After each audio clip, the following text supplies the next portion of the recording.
Hi there, it's Polly here. With Mr. Snoots, my compadre, and he's brought some friends. Yay! Haha. This guy's pretty far travelled too. Anyway, so I was sent the game Black Flag Roleplaying, and it's been an interesting thing to have a look at. What is Black Flag, you may ask? Yes, he asked. Black Flag. So this is it's another Dungeons and Dragons adjacent game, but what they've decided to do is kind of try and bring 5th edition D&D and kind of meld it with old school sensibilities, if that makes sense to you. It makes sense to me. It obviously made sense to the publisher, otherwise I wouldn't have spent all this time. They've done a good job. So, what is it? Okay, so Dungeons and Dragons at its core. If you're generating a character, it is going to be the usual characteristics: strength, dexterity, constitution, intelligence, wisdom, charisma, etc. So, it's a 3d6 band for all of these, though obviously they're normally having you roll like 46 and keep the best, and or there's a points by. They have different means of determining the characteristics. You decide. They've got some nice ones in there. You then end up with multiple stages to your character creation. Normally, you've got lineages, and they've got sort of lineage and heritage. They've also got backgrounds, and then they've got your classes. So once you've determined your characteristics, go for your lineage. And that could be your character has traits that come down to it from being an elf, being descended from an orc, from being one of the little folk. Or it can also come from I am rurally raised, or wilderness raised, or foresters, or from a seagoing people, these sorts of things. So you pick these. They give you sometimes some modifiers to characteristics, but more often they give you a series of skills and proficiencies. Likewise goes with background. You could yes, I'm a street urchin. What's an urchin? Oh, it's a kind of a rigid skeleton marine animal. Wait, isn't that a starfish? All right, I'm a street starfish. You pick and again, these give you some more color tags on your character. They give you sometimes some special bonuses and abilities, but more often they give you some skills and proficiencies. Then you pick your character class. Now, the character classes go way beyond those that you find in old school rules things, because they're trying to deal with the plethora of crazy character classes that are now in 5th edition.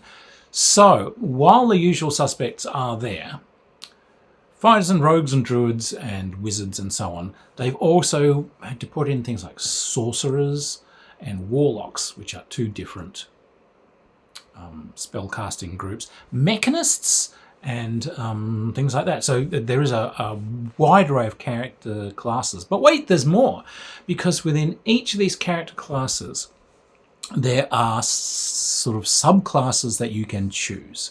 So if you are going a cleric, the subclassing in that comes from what kind of god are you a cleric of, and they give you a series. You can be follow a god of life, or a god of war, or a god of healing. And the same sort of thing goes with druids. Are you like more of an urban druid? Are you a wilderness druid, desert druid, sea druids, etc.? The fighters are the same. Are you turning into a weapon master, or are you aiming to be kind of a spell sword? Which I got in there. So everyone has additional choices beyond just the core class. And how this largely comes in is the classes.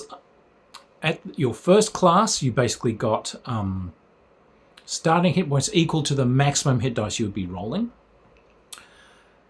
At subsequent levels, second, third, etc., you are rolling hit dice of a set type, be they D8, D10, D6s, depending on the character class. So I like that. It's just saying you get max hit points at first level. Thank you. There is a proficiency bonus that comes, and that is used on rolls that you make for using your skills, using saving throws, all that sort of stuff. That all comes into your proficiency bonus, which you gain as you go up.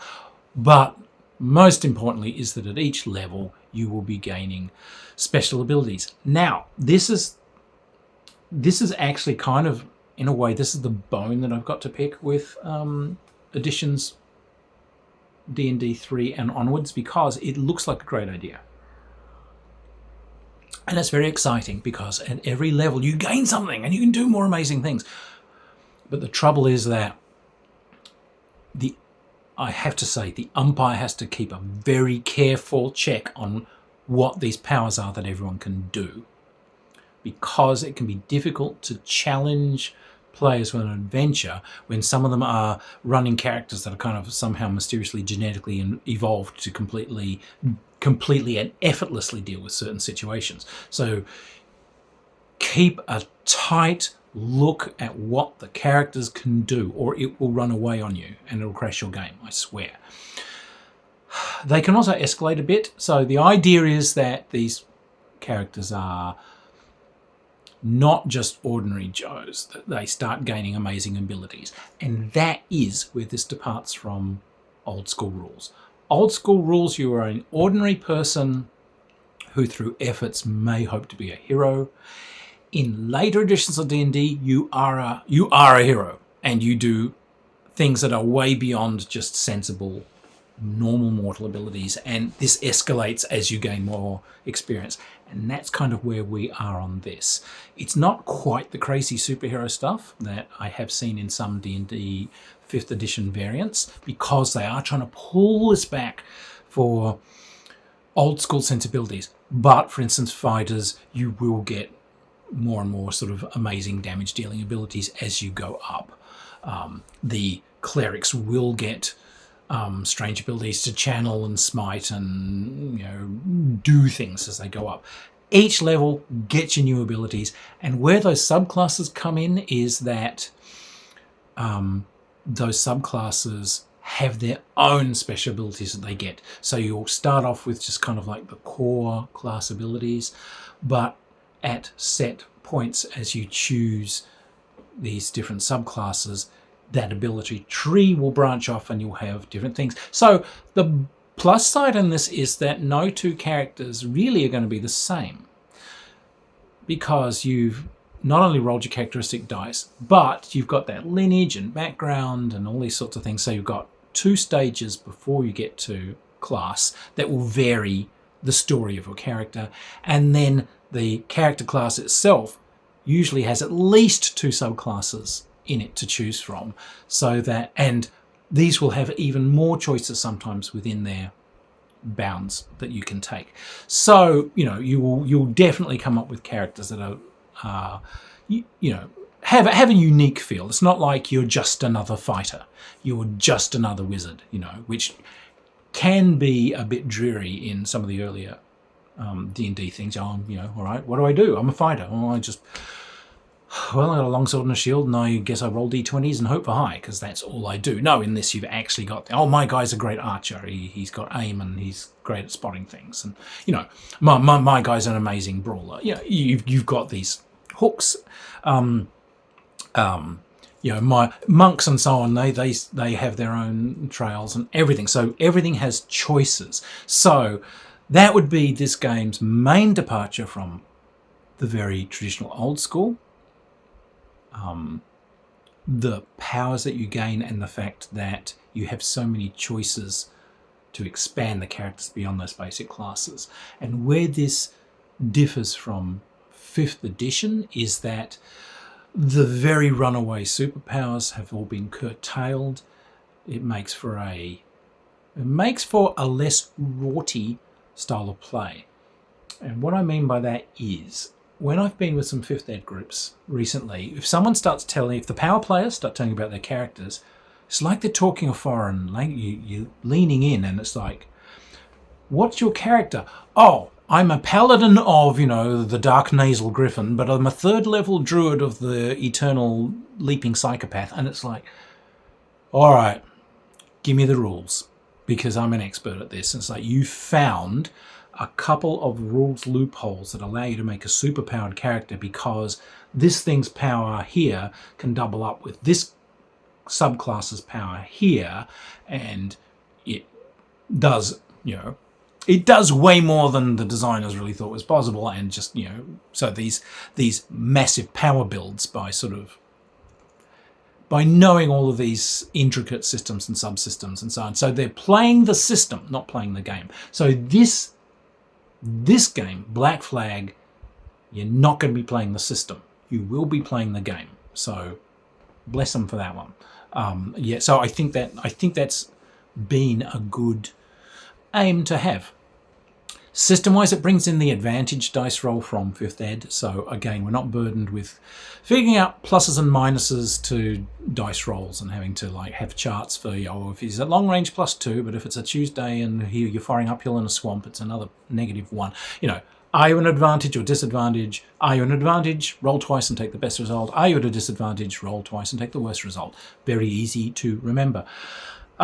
They have a system that says if your umpire's setting says you can multi-class characters. That is, when you go up a level, you can go up a level in another character class, but that's only if the umpire wants it and if that's how that setting works. So the more old school players will probably want to keep you within the one class.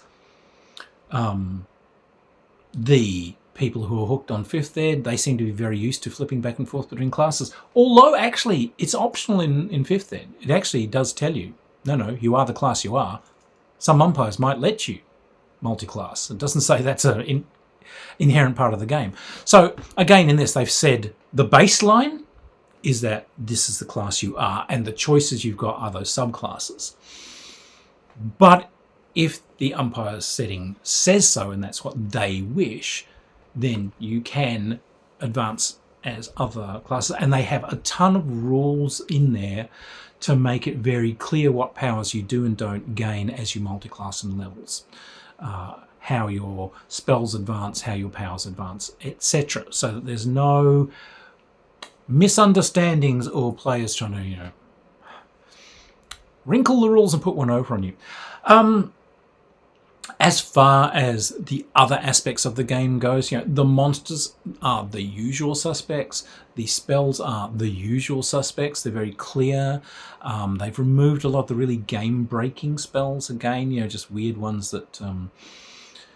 But they're in there, so it is your classic D&D feel. So why would you play this? Well, as I said, clearly the concept of the designers was to essentially do a 5th edition style game that suited old school rules sort of sensibilities.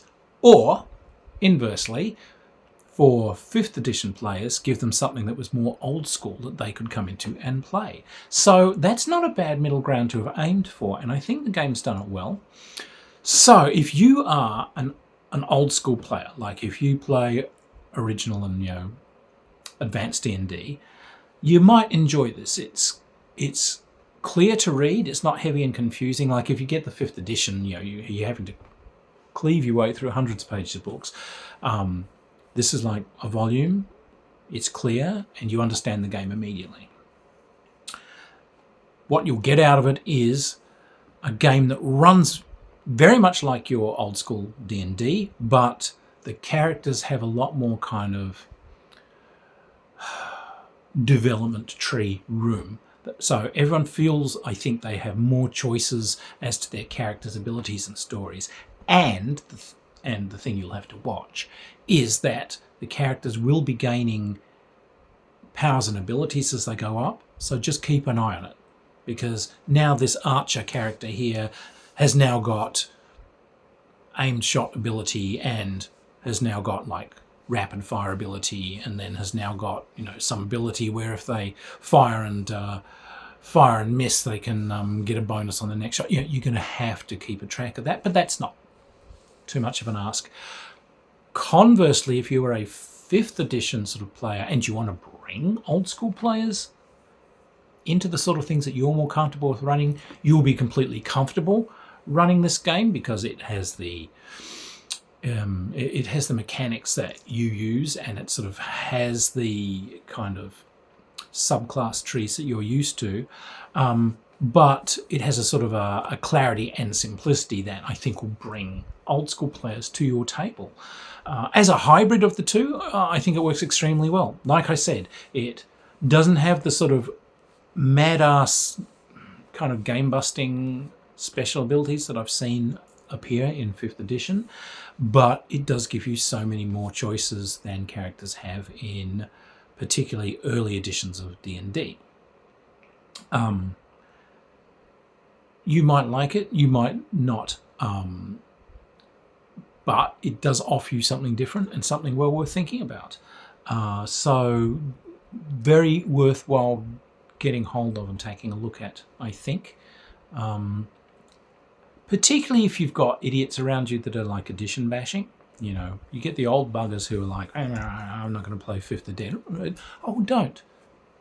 Try this. And likewise, from the other end, no, I don't want anything to do with old school. Good, don't. But just try this. Yeah, you know, it is a functional and highly worthwhile hybrid. And it manages to put its feet in both camps and stay balanced. And they've done a very good job. So, cheers to the designers. You did a good job. Cheers to Mr. Snoots, who has played this and had a good time. And go out and take a look at it. Please hit subscribe, hit like, all that kind of jazz for the channel. If you haven't, consider joining the Patreon, because that's used entirely to make the channel run. I don't actually, use that to... I don't use that to buy props. I just use that to get stuff to review for everybody. And hopefully I get to see you guys around a games table sometime soon. Look after yourselves, be kind to one another, and enjoy gaming. Cheers, everybody. Bye. Black plum wine, damn.